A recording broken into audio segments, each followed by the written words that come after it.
forecast.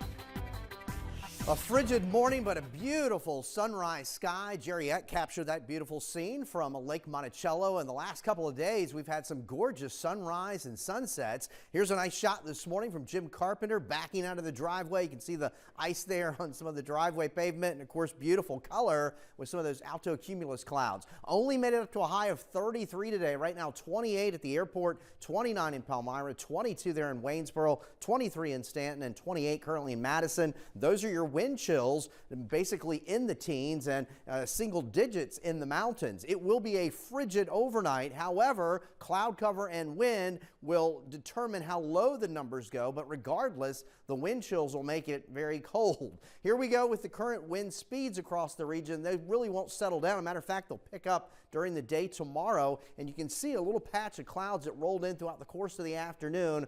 Some of this will begin to clear out late tonight. There are some ongoing snow showers farther to our west. So temperatures tonight primarily in the middle teens across central Virginia, upper single digits to around 10 in the Shenandoah Valley, and those wind chill values will be sub-zero in the Blue Ridge. Or otherwise, we're going to deal with single-digit wind chills throughout the early morning hours of Thursday.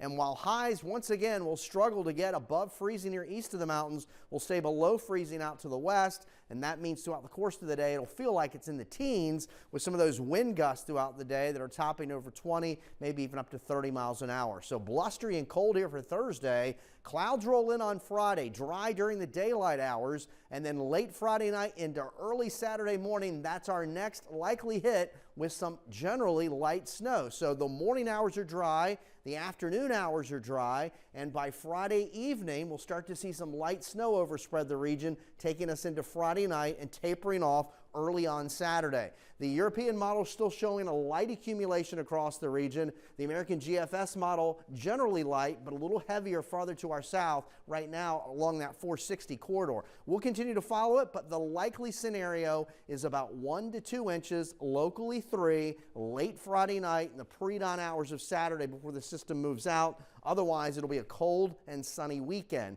But really, the first alert weather period is going to be late Friday night, early Saturday. In the meantime, blustery northwesterly winds still bringing moisture downwind of the lakes. And you can see the clutches of this Arctic air mass, which are quite extensive. Area of high pressures out toward Missouri, trying to build closer to the region. And it'll still be blustery tomorrow. Energy for that next storm is out to our west, out across New Mexico. There'll be more in the way of snow and ice breaking out across Texas tomorrow. And that will expand off to the north and east as an area of low pressure develops near Houston and basically rides inland of the Gulf Coast. And look at all the winter storm watches, winter storm warnings, and winter weather advisories for that portion of the country. We could certainly see a winter weather advisory for our time frame. So clearing out overnight, frigid start in the morning, afternoon highs barely above freezing for most locations, and blustery, feeling like it's in the teens. A frigid start Friday morning. We start dry, cloudy during the day, and then we'll watch that snow start to move in Friday night. Temperatures here for this night, 8 to 16. Again, those wind chill values in the single digits. There's a look at the Michael and Son 7-day forecast with some light snowfall expected late Friday night into early Saturday. Otherwise, it's a cold and sunny weekend, and those temperatures are going to remain well below average throughout next week. No signs of any January thaw. All right, Eric, thank you. And with a chance of more snow